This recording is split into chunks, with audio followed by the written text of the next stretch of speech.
The naming of Mount Everest from Chomolungma to the world's peak.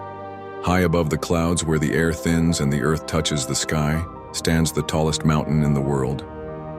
Today we call it Mount Everest, but the story of how it got that name is as towering as the peak itself.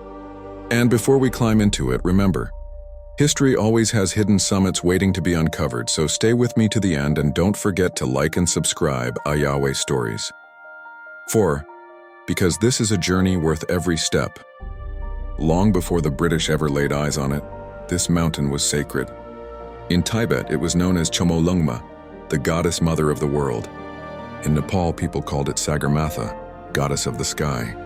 These names weren't just labels. They were tributes to the divine presence of the mountain, a force larger than life itself.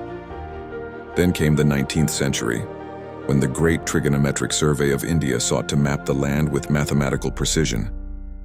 Using enormous instruments hauled across jungles and plains, surveyors gazed northward to the Himalayas.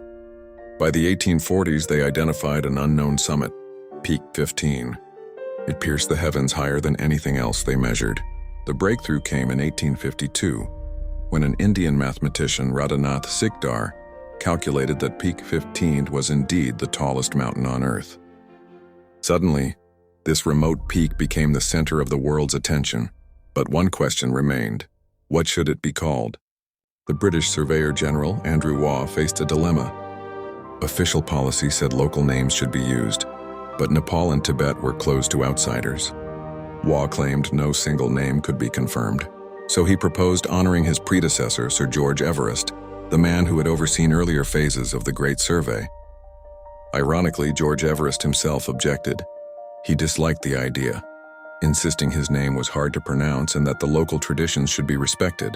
Yet the Royal Geographical Society approved it in 1865, and so the sacred Chomolungma, the heavenly Sagarmatha, became Mount Everest, a Western name, tied not to its people or legends but to a colonial surveyor who never once laid eyes on it.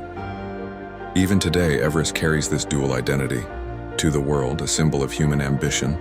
To the people of the Himalayas, a divine presence far older than empire. The name we use reflects not just geography, but the power to define history itself. So the next time you hear of Mount Everest, remember, the mountain's true story is layered like rock upon rock, tradition upon conquest, sacredness upon science. And if you've climbed this far with me, keep exploring. Like and subscribe to Yahweh Stories 404, because the peaks of history always rise higher than we imagine.